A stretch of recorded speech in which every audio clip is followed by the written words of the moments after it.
Tonight we're going to talk about why we don't solve the real problem. And this is based on my book that we just released called Solve the Real Problem. Here's a quote you might want to consider. For every complex problem, there is an answer that is simple and clear and wrong. And based on about 45 years of experience working with thousands of people in hundreds of organizations, when it comes to solving problems that are ambiguous, that are complex, that are dangerous, that need creative ideas, 99% of the time of what you think is the problem is probably not the problem. You see, it's probably a symptom of the problem, or what the boss thinks is the problem, or a knee-jerk reaction to the problem, or the first impression of what you think is the problem. So why are we so bad at this? Well, you see, we've been taught to find answers to problems, not to question the problem itself. Because in most of our formal education, problems have been presented to us. Right? And it's my contention that we're still using the same strategies that we used in elementary school to solve complex, non-routine, difficult, and potentially dangerous problems. So let's test this. Right? So as soon as you have the answer, I want you to shout it out, okay? Are you ready? Need to hear ready. Ready? Yeah. Okay, ready? Yeah. Ready? Okay, here's the first question. What's 3 plus 3? Excellent. What's the capital of France? Oh, the next one's going to be a tough one. Okay, how about this one? What's the name of the third planet from the sun? Earth. You did that great. Excellent. Good job. Okay, all right. You see, we've been taught to find answers to problems, not to question the problem itself.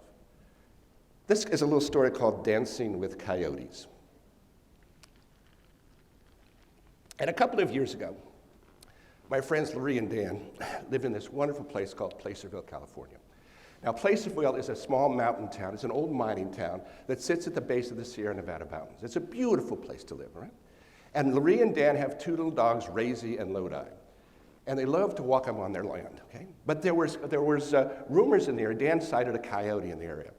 And there was word in the neighborhood that the coyotes were coming and snatching up these little small dogs, never to be eaten again. So Larry and Dan didn't want Razy and Lodi to get eaten by a coyote. So, what problem needs to be solved here? Turn to the person to your left. If you're on an end, make something up. Figure out what problem needs to be solved here. Have a 30-second conversation. Go. What problem needs to be solved here?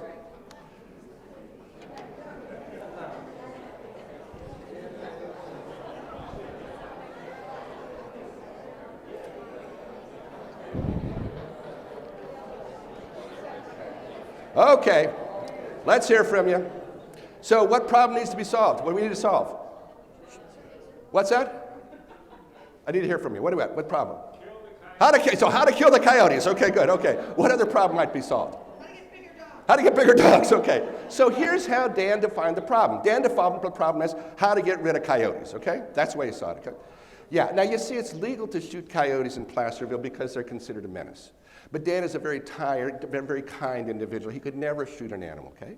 So he said, I can't shoot a coyote. So Dan finds a wildlife rehabilitator, okay? And this is wildlife rehabilitator Dave, okay? So Dan says to Dave, he says, I want to get rid of these coyotes. What do you suggest? Wildlife rehabilitator Dave says, I suggest 2 super-duper Acme coyote traps for a total of $300 each. Dan goes, sign me up, I'm ready to go. Puts the traps up, he's a hero in the neighborhood. Dan's going to trap the coyotes, we're going to be safe. Well, unfortunately, the 2 traps didn't work. All I caught was a fox and a grumpy raccoon, all right? So Dan reasoned, he said, well, let's see, if 2 coyote traps don't work, maybe we need 2 more coyote traps, okay? So Dan goes out now and gets 4 super-duper, 2 more Acme coyote traps for now a total of $1,200 in the great coyote trapping adventure. Dan checks the traps for weeks. No coyotes trapped. But he still sees them, and the dogs are in danger of being eaten by a coyote. So how does this end? Well, coyotes are pack animals, okay? They're nomads. They follow the food. And if there's no food source, the coyotes will move on. So one way to look at the problem would be how to eliminate the coyotes, right? Now, another way to look at the problem might be how to keep our little dogs safe. Now, if you focus on the problem of how might we eliminate the coyotes, you get ideas like shooting coyotes or coyote traps. But what if you focus on the other problem? How might we keep our little dogs safe? Yeah, and then you come up with ideas like this. Put the doggies in a car, drive them a couple miles down the street, take them for a safe place to walk. Dan never trapped a coyote, no potential food source. The coyotes moved on. You see, Dan saw the problem is getting rid of the coyotes. And all of his energy was going into the coyote problem and not the real problem, which was how to keep the little dogs safe. Dan is a very, very talented and a very smart man. Now, if he can fall victim to solving the wrong problem, so can the rest of us. So here's one thing we can all do right now to improve our problem-solving abilities. Don't trust your first instinct. Don't trust your first instinct. Now, remember when you took those tests in school, okay? Those multiple choice tests, you know, you're down to 1 or 2 questions. It's like, what is it? Is it A or C or C or B or A? You don't quite know. It could be this one, it could be this one. So what was the advice people gave you? Turn to your neighbor again. What was the advice that people gave you? When you weren't quite sure, is it A or C or B or C? Talk to them, what was the advice?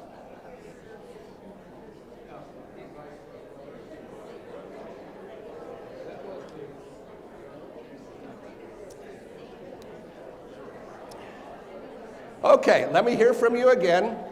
What was the advice? What was the advice? Don't change your answers. Oh, yeah, okay. What else was your advice? Choose C, or what else? First instinct. This is what I got. Go with your first impression. It's usually the right answer. Go with your gut. Okay, yeah, that's what I got. And as a matter of fact, in the Barron's 2000 edition of How to Prepare for the Graduate School Exam, here's what they said. They said, exercise great caution if you decide to change an answer. Experience indicates that many students have changed answers, change to the wrong answers. Experience indicates that many students who change answers, change to the wrong answers. Folks, that is bad advice, and it is absolutely not true. Right? Yeah, going what you think with your impression of what you think is correct is known as the first instinct fallacy. And it's based on the belief that you should avoid changing answers when you're taking tests. Your first instinct is best. But research has shown that test takers who change their answer, most of the time change them from incorrect to correct. The bottom line is, when you change your answers, you improve your score. And as a matter of fact, in 33 studies from 1928 to 1984, not one of those studies found that test takers were hurt by changing their answers. So why do we trust first instincts anyway? The answer is, it feels better. It feels better. You see, it feels worse to change a correct answer to an incorrect answer, because we remember changing the right answer to the wrong answer because it hurts us. And when you discover you've made that mistake, you start beating yourself up by saying, well, if only I had, if only I had, if only I had. This happens to me in the grocery store. You know the line at the grocery store? You know what's going on here, right? The line, it's like, okay, looking around. That line's moving pretty fast. That line's moving pretty fast. Go to that line. What happens? This line stalls, that one keeps going. You go, if only I had stayed in that line. All right. So a simple way to sum up the first instinct fallacy is what we first think is the answer is not the answer. What we first think is the answer is not the answer. Now, I'd like to introduce a new fallacy to you that we found when we were working on the book. And this fallacy is called the first problem fallacy. And a simple way to sum up the first problem fallacy is what we first see as the problem is not the problem. What we first see as the problem is not the problem. Now, you see, Dan defined the problem as how to get rid of the coyotes, when in fact the real problem was how to keep the little doggies safe. Right? So one thing I want you to get from today is what you first see as the problem is usually not the problem. Okay, time for a problem-solving activity. And Bobby, if you would please, all right. We're going to use the ropes on this, and so please don't fall victim to the first problem fallacy, okay? But here's some things, but Bobby, just a few bars. Once again, Bobby, would you just a couple quick little bars on the banjo? Yeah, right, okay, good, okay. Very good. Bobby LaBelle, ladies and gentlemen, okay. There's more to come. Thank you. All right. Okay. So here's some advice to help you to solve this problem, okay? And I want you to repeat this after me. You're going to do very well to solve this problem if you challenge your assumptions, if you get an outside perspective, if you see the big picture, and if you look for all the details. So repeat after me. So what are you going to do to solve the problem? You're going to challenge my assumptions. What are you going to do? Very good. Get an outside perspective. What are you going to do? See the big picture. Look for all the details. Boy, you guys are great. Okay, excellent. Okay. So we're going to have you partner up for this. And so could I get a volunteer to demonstrate this for me, please? Oh, yes, this enthusiastic gentleman here in the front row. Please step forward. Yes. So, and your name is, sir? Joe Fox. Joe Fox. And have we ever met before? Yeah. Yeah. I work with you 3 times a week. Yeah, this is my trainer, Joe Fox. Okay, so here's what we're going to need to do. I want you to stand up, all right? Take your ropes with you, all right? And this helps. And so spread out, okay? We have all these aisles to use here. And Bobby's going to give us a little music to partner up. So spread out. And it's often nice to spread out and meet some people you don't know, okay? So get out in the aisles there. Yeah, get out there in the aisles, okay? Get out there. Does everybody have a rope? Anybody need a rope? Okay. So go ahead, partner up. Bobby, play us a little music. And here we go. Partner up. Get yourself a partner.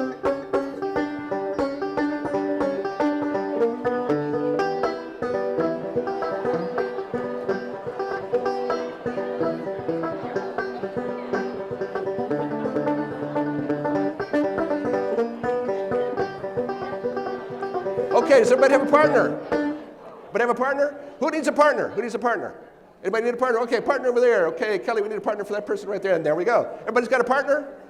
Okay, fantastic. Okay, so here's what we're going to do. All right. So what's going to happen first? Joe, may I have your arm, please? Okay?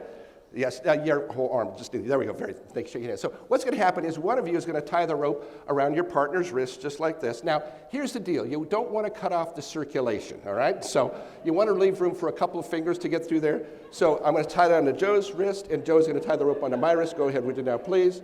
Okay. So go ahead and get yourself tied up to your partner there. Well, once again, leave room for a couple of fingers to go through there, and make sure you have a partner. Okay. Anybody got a partner? Okay. You got a partner, right? Okay, great. Thank you, Joe. Just you got it? Perfect. Now just leave that. All right, got it. Okay. Just put that through there. Yeah. Just pull that through. There you go. Got it. Good. Okay, good. All right. Okay, so everybody got it. Okay, so. All right, so here's what's going to happen next. We have Joe. We're going to take this rope and we're going to put it around his other hand just like this. Okay, so Joe, would you please just go ahead and give us a little Rocky demonstration? You know Rocky, so a little Rocky do. There we go. Okay, so one of you is like Joe Fox there. One of you is just like me right here, just like that. How are we doing so far? Having fun? It gets better. Okay. All right, all set with that? Okay, so, not yet, Bobby. All right, here's what's going to happen next. We're going to take my rope, we're going to drop it down there, whoop, and Joe, would you tie the rope to my wrist, to my other wrist, so now you and your partner are looped together. Good. Got through? Mm-hmm. And then pull it down. Okay, got it. Almost, Roger. Yeah, perfect. Okay, great. There we Okay, go. so you're looped together like my friend Joe here, all right?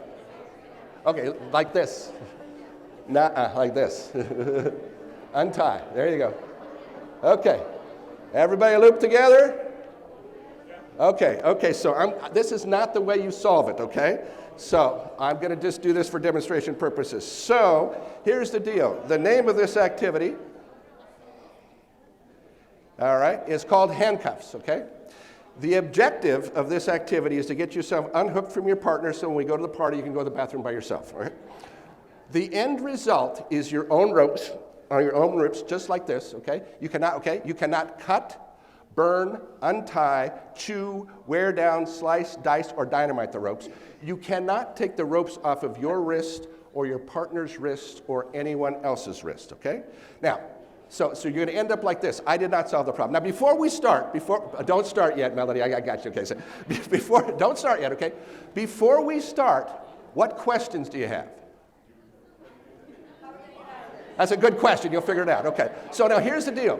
I'm going to stop you as we go through this from time to time to give you just a little bit more information.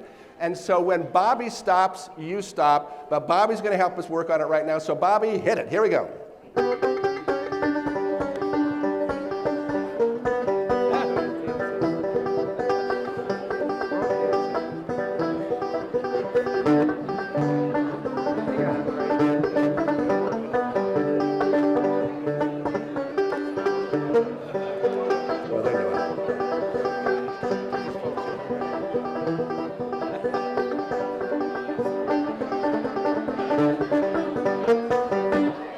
Okay, stop the action. Okay, so let's take a closer look. Some of you have got it. So if you've got it, you're going to be consultants, okay? And you're going to call on those people later. So it can be done, all right? So hold on, just stop the action. So let's talk about this just a little bit. Let's just talk about this. So, very good. Okay, you're going to be consultants, okay? Wait's on you. All right, so let's talk about it. I know you're excited. Come on up. Okay, so what do we know about this situation? What do we know? You're tied together. Okay, so let's talk about the rope, okay? What are the properties of the rope? What do you know about the rope? It's flexible. Good. Okay, so now let's talk about this. How many loops do you have? So if this is a loop and Joe has a loop, how many loops do you have? 2, okay? So if you have 2 loops, where are you looking? If you have 2 loops, where are you looking? At the intersection of the 2, right? Okay? So might there be more than 2 loops? Yeah, okay, so where might those loops be? On your wrist. So there's 1, 2, 3, 4, 5, 6. Do you all see 6 loops? Have you got 6 loops? Do you see the 6 loops? Great, go back to work. Hit it, Bobby.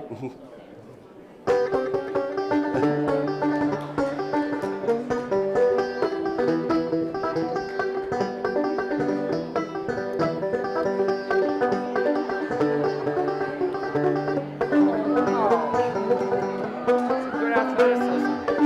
Okay, so I'm gonna go. There we go. I can tie that back on you if you'd like. Yeah, I think we got it. I got it, Joe. Okay.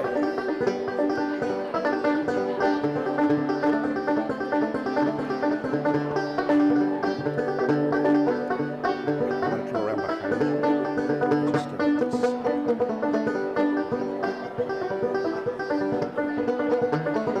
Okay, stop the action, okay? Stop the... Great, okay.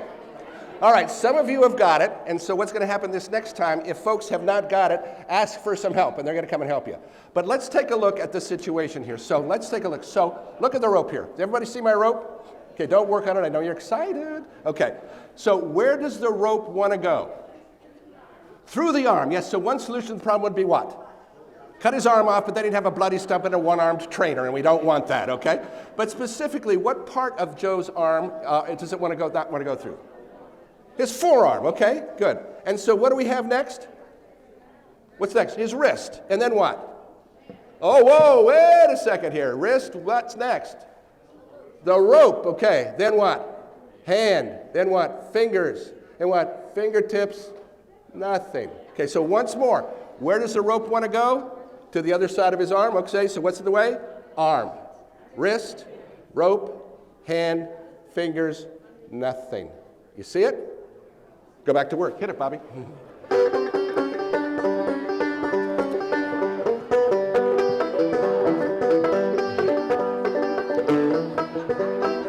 And if you need some help, get a consultant. Get somebody to help you. Get somebody to help you. Can you help with those folks over there? Get some help. Get some help. Get some help. Get some help. There you go. Get some help. All right. Help those folks out right there.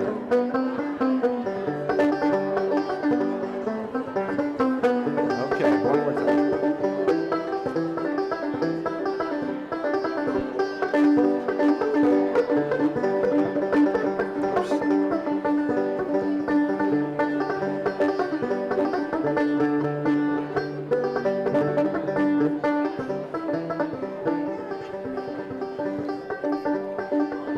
Okay, stop the action, Bobby. All right? All right. Joe, have it turn like this. Sure. Okay, folks, here we go. Last shot. If you haven't gotten it yet, here's the solution. And you got it. Yeah, everybody knows when you get it. It's like, whoa, I got it, I got it, I got it, I got it. Okay, so arm, rope, here we go. To get the rope to the other side of Joe's arm, we put the loop underneath. Joe puts his hand through it, and voila. Give yourselves a hand. Well done. Bobby, would you play us out, please?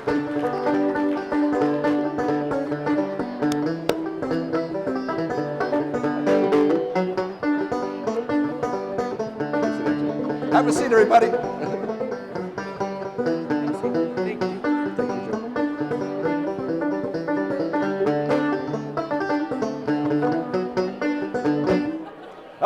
Bobby LaBelle, everybody. Thank you. There's going to be more Bobby LaBelle later. And just to let you know, they're still working on it. There's a committee over here, a subcommittee. All right. Okay, you guys can sit. Oh, it's the book team. All right, of course. All right, so let's take a look at this. Thanks, you guys are good sports. All right. So, let me get back into position here. Let's take a look at how well you took your advice. All right. So, did you challenge your assumptions? Eventually you did. But first, did you assume there was two interlocking circles? Yeah, because that's what you saw, because that's how many circles you have, two. Okay. But to solve it, you had to challenge your assumptions. Okay? Did you get an outside perspective? Did you ask for help? Yes, you did, and that helped you to solve it, okay? All right, one more little thing here. How about this? Did you see the big picture? Did you look beyond the two interlocking circles? Not right away, but eventually you did, okay? And how about this? Did you look for all the details? Did you notice the loops on your wrist? See, it's my contention when you began this activity, you had no perception of the loops on your wrist at all. And if you did, they had nothing to do with solving the problem. Well, as a matter of fact, they had everything to do with solving the problem. All right. You see, the real problem was not getting your body through the loops. The real problem was getting the rope through the loops.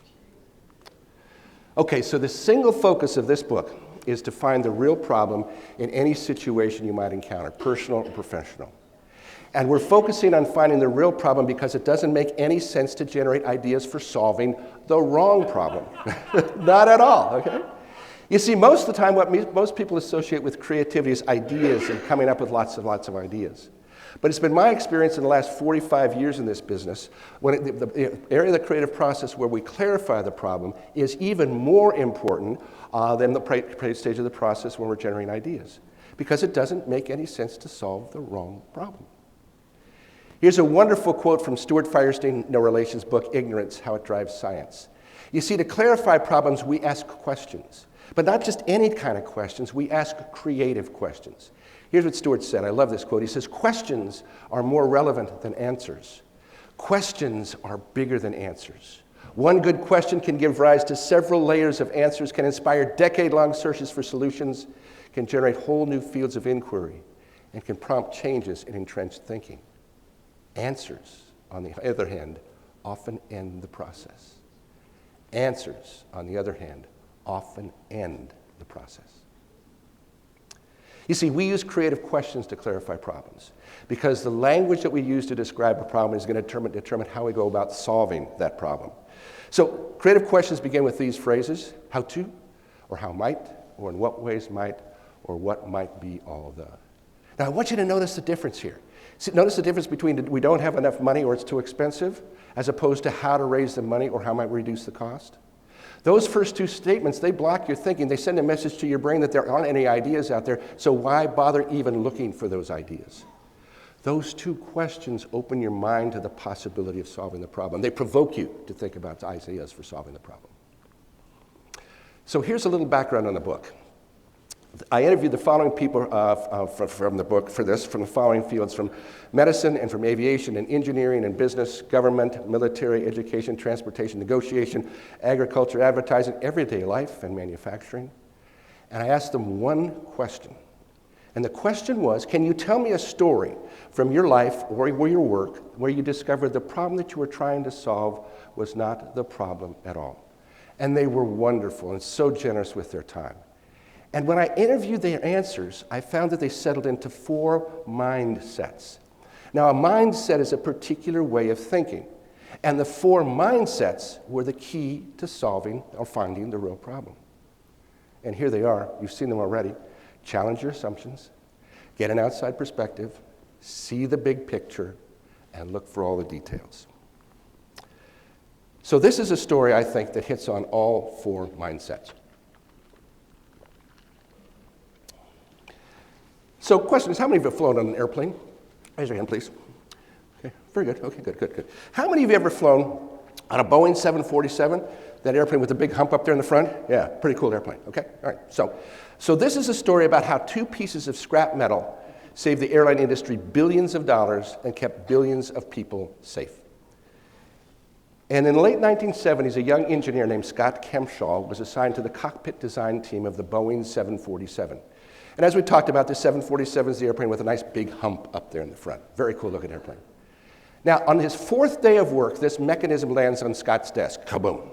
And this is the mechanism for the windshield wiper for the 747. It's got an arm sticking out here. There's a motor in it. There's a spring, all this stuff.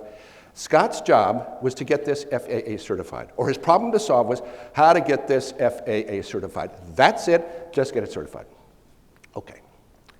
So because of the hump on the airplane, when the plane would take off and land, the airflow would lift the wipers off of the windshield. And the pilot couldn't see the runway on takeoff and landing in rain and snow. Not a good thing if you're flying a 747 with 541 people on board. You want to see that runway on takeoff and landing. Now, what this device did was it calculated the airspeed, and then it used a motor to tighten a spring that would hold the wiper to the windshield. Okay. See, the mechanism was really complicated, and it had a lot of moving parts to it. It could easily break down. And to replace the mechanism, the 747 had to be taken out of service for 10 days. Mechanics had to take the whole front cowling off the airplane completely to get them to the mechanism. And to replace this mechanism one time was $100,000. A lot of money to replace a windshield wiper mechanism. So on Scott's fourth day of the tour, later on that day, he gets a tour of the airplane assembly building. And when I talked to Scott about this, he said, it was absolutely amazing. He said, I walked in, and here are these 747s. This one was just about done, and then this one and this one. As far as I can see, these massive airplanes. He said the buildings were so big that clouds would form in the ceiling. So he's taking this tour, and he comes across this bin of scrap metal. Okay? And Scott says they're about 6 inches long, and they've got a curve to them. And so Scott asked his guide, he said, well, what are these? And his guide goes, well, we had a design for a railing that was a little too long, so we had to clip these pieces off. Scott goes, well, can I take a couple of them? He says, well, yeah, sure, they're just junk. They're just scrap. We're just going to scrap them. So here's Scott's words. They looked like little scoops to me. If I attached these curved pieces of metal onto the windshield wipers, the air would flow over them. And the curved shape would create a downward force like a sail on a boat, and the sail would push the windshield wiper down the windshield. Okay. As the airplane accelerated, the air pressure would increase and increase the pressure on the sail. It's not a bad idea. He goes on. He said, I riveted a couple of these metal pieces on the windshield wipers. The first time it didn't work. The wipers would still come up as the airplane accelerated. But then I adjusted them a little bit and a little bit and a little bit and a little bit more, and they would not lift off the windshield no matter what we tried. We tried rain, we tried snow, we tried ice, and they would stay on the windshield the whole time. The name of Scott's invention? Flow spoilers. And that was Scott Kempshall's first design award.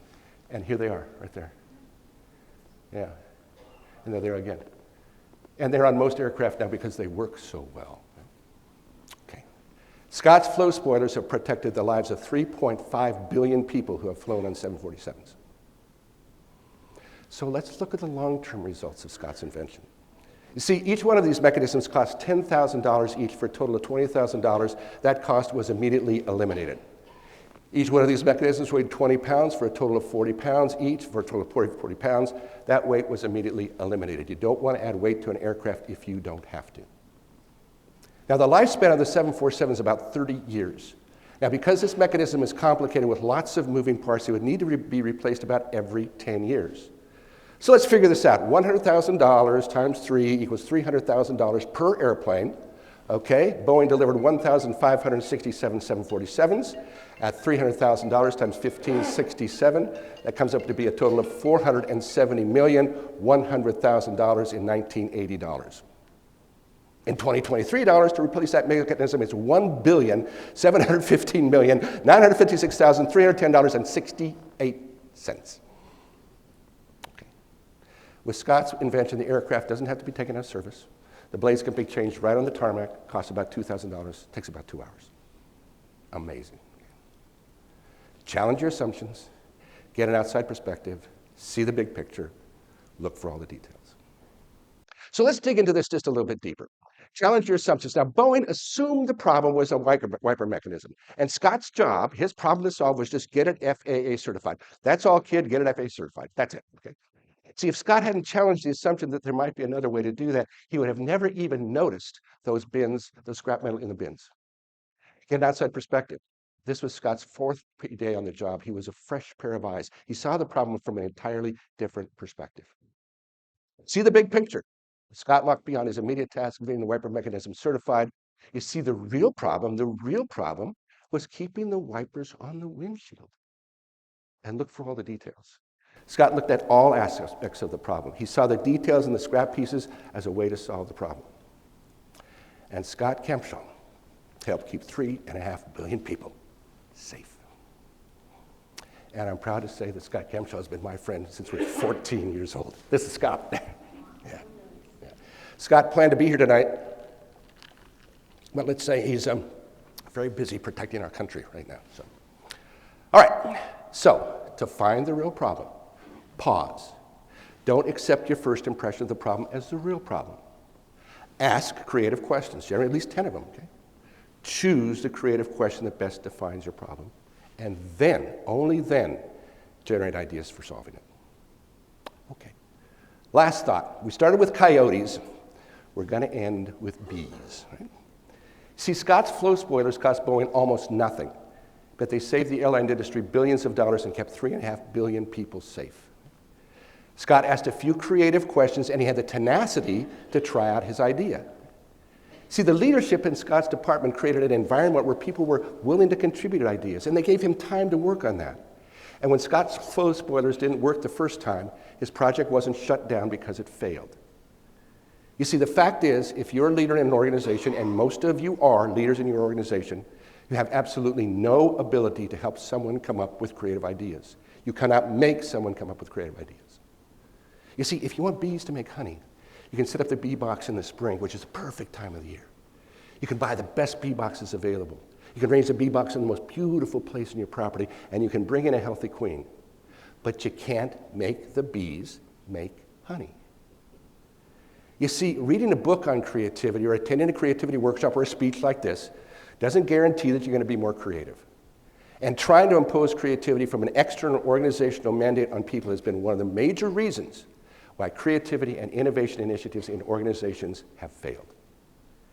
You see, you can't force innovation, but you can free it. See, Scott didn't submit his idea to a company-wide idea collection system. He didn't take weeks to ponder the idea. He didn't get his idea approved by the Senior Vice President of Innovation or the Chief Innovation Officer, and he didn't come up with this idea in the company's brand new Innovation Center. All Scott did was ask a couple of creative questions. But there was something else going on when Scott made his discovery. The air was right. The air was right.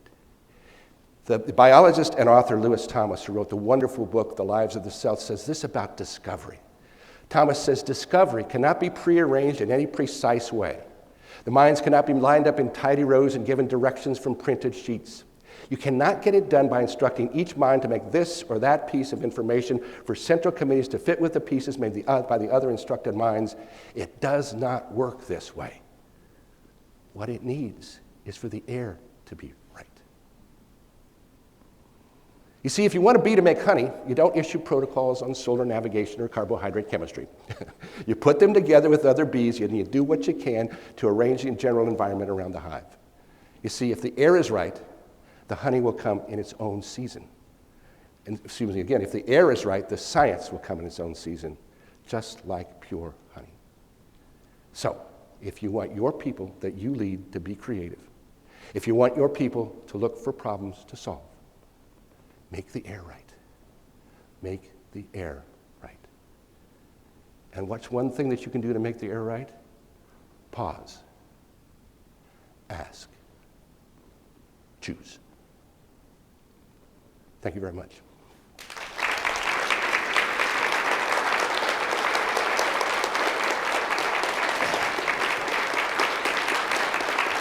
Thank you. Thank you. Oh, thank you. Thank you. Thank you. Woo. Oh, thank you. Okay, you all get free drinks, okay? Thanks. There are some folks I want to thank for this. We have just a little bit more to do. I'd like to thank the beta readers. And the beta readers, the way we do a book is we write the book and we put it together the best way that we can, and we send it out to trusted people who can give us feedback on the book, and those are our beta readers.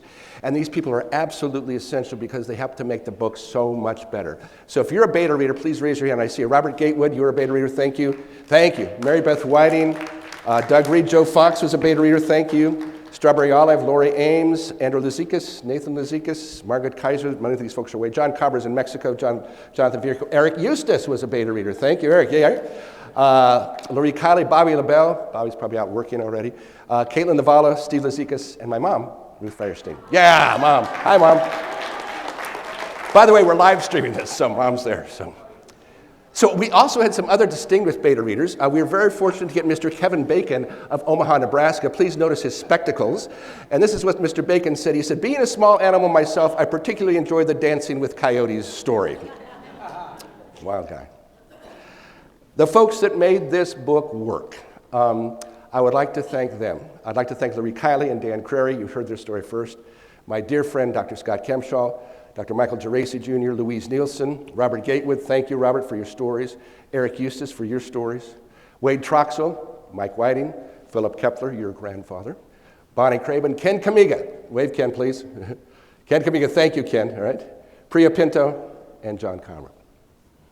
When you look at the book, you are going to see an absolutely beautiful book that we are so proud of. And a huge part of that was in the printing process. So I'd like to thank Chuck Parinelli. Chuck, would you just stand? That's Chuck Parinelli Printing, please. Thank you, Chuck. It's beautiful. Thank you. Thank you. I'd like to thank my publicist, Lori Ames. Lori Ames goes for the big fish, all right? Lori is not here tonight, but her two team members are Christina Zacher and Jenna Malama. Would you just stand up, Christina and Jenna? They came down from New York for this today. Thank you guys so much. She sent that picture. You didn't know about it? I'd like to thank Sam and Sulaco from the Brew Room, and Shaylin Bruder and Kimberly Stacy. Sam has been the guiding force as we've moved forward. Yes, you have, for a lot of time. As we've put the projects together, Kim and Sam and Shaylin did a wonderful job on our brand new website that came out this year in July. Thank you so much for this. Sam, thank you for your always being there, for making everything work and saying, no problem, I got that. So thank you, Sam. Thank you. And we have a little something for y'all. And we have something for Shaylin, too. Yeah. Right. Dan Richardson, our amazing director and videographer, and you saw him, but he's up working right now. Dan is an absolute brilliant genius in the work that he does. We are very fortunate, as Eric mentioned, that we're now on the Open Sesame e-learning platform. We've been moved up into the premium classification because the videos are so extremely good. And so if you just go to our website, just go to Open Sesame. There's 9 videos on there. They're being distributed all around the world. And we're so delighted with Dan's work. Dan, thank you so much. You are amazing. Dan, thank you.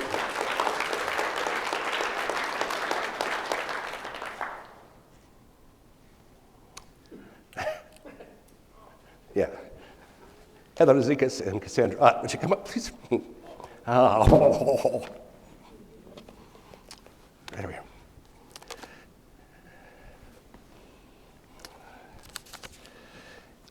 September 19th, 2019. Oh, gosh. Are you sitting No, you can sit down. I brought them there for you. No, I didn't really think we were going to use them, but that's okay. So we'll just talk a little bit longer, okay? So remember that time? So September 9th, 2019, we launched Create in a Flash at the Science Museum, and many of you were there. And I thought at that time it was the best creative project that I've ever done because I got to work with Cassie and Heather on that. That was until we did this book, Solve the Real Problem.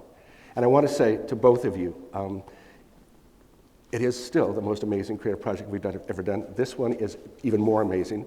Thank you for all of your work, for your debate, for your detail, for your pushing back on me, and just for your brilliance. So Cassie, this is for you. And Heather, this is for you. So thank you so much. So you can go, yeah, okay. Okay. You can go to. Right. Thank you so much. These guys are brilliant. Two people that were very influential in the writing of the book are my friends Laurie Kiley and my good friend John Carver. John is, I think, is watching this from Mexico City right now. And I'd like to thank my mom, who is on the live stream. We're live streaming it. At 92, some of you have met Mom, okay? She is my model for a lifetime of creativity. She was a church organist for over 70 years.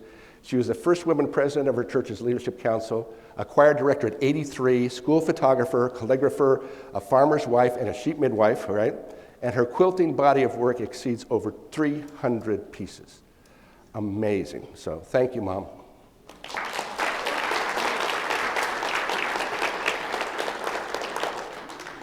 And I want to mention two new things that we're working on right now that Eric talked a little bit about. One's the Applied Creative Problem Solving course, and one is the Breakthrough Lab. And the Applied Creative Problem Solving course is a course where you need big ideas and you need them now, and it's for opportunities, big decisions, challenging goals or problems.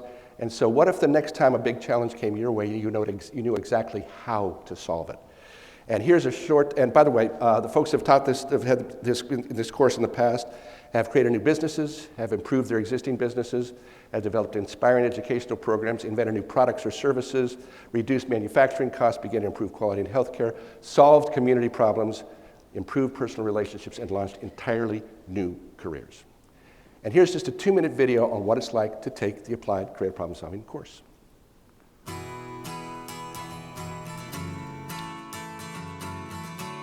What was it like to take a course with Dr. Firestein?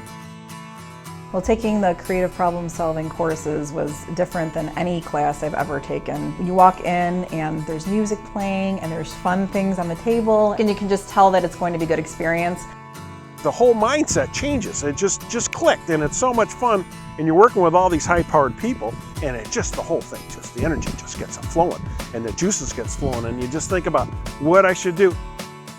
It changed the way that we started thinking about things. It really opened up our minds. It was almost like there was a beehive there, and you got a stick and you stabbed it a couple times and the bees went flying. And what it was just a ton of ideas that just flew out into the room. How are you different as a result of taking a class with Roger? I'm definitely different as a result of working with you. I used to come up with a few ideas and then just kind of pick from those, and I realized I need to be generating more ideas. The more ideas I can generate, the more we can generate as a team. The deeper we dig, the better the ideas are. I think you probably remember one of the classes that I was angry that I had gotten to the age in my life that I am, and I was never made aware that this was something that I could work on, or these were skills that I could build. And I felt that this was something that even young children should learn from a very early age, and it's something that should kind of continue through adulthood, because it would just change everything about how people interact with each other. One tangible way that I have changed is I continually say, what might be all the ways? I say that constantly. I think it's kind of become a discipline among us to now look at things in a much more expanded way. I feel the caliber and the quality of our conversations have changed since then. There's no such thing as one main benefit. It is something that is a philosophy change. It is something that is how you go about your daily task. When we stepped out of the classroom, we didn't stop there. We kept thinking about that when we got into our cars, when we went to work the next day. And it's not something that stays in the classroom. It's something that I've tried to practice every single day. And it's really enriched my life, and it's enriched the way that I think about things.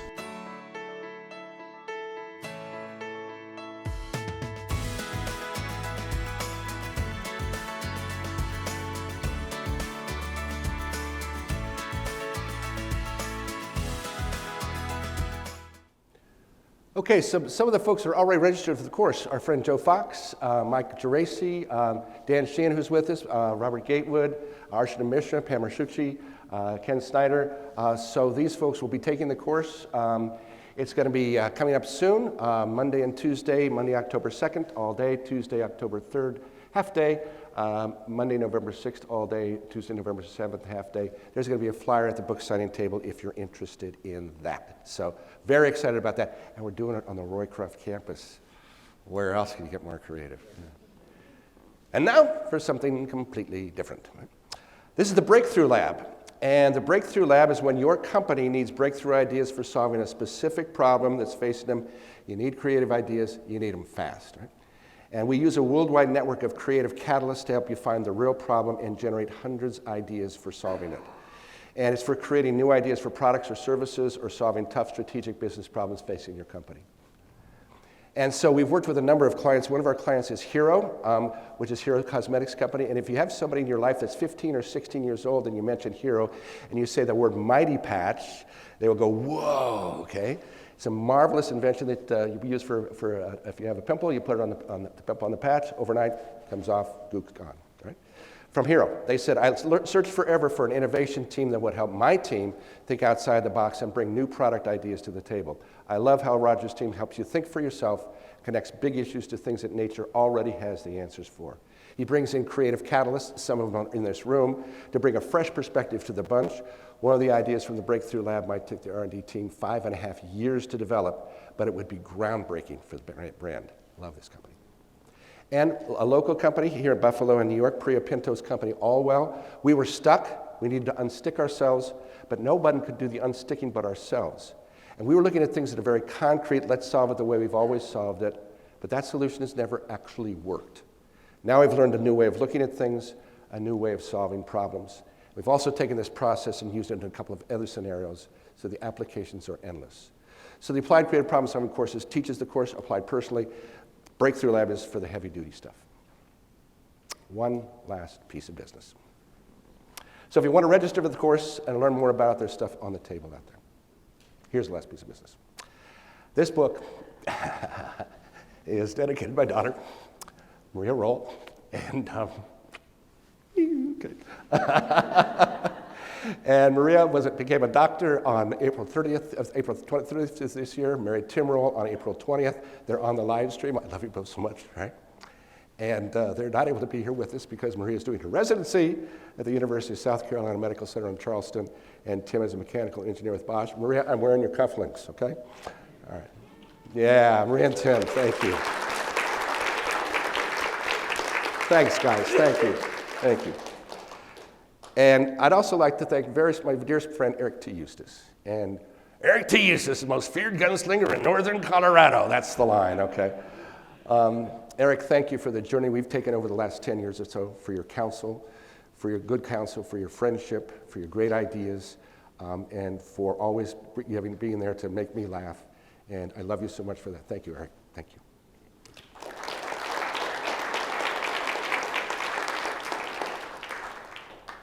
Free drinks and music.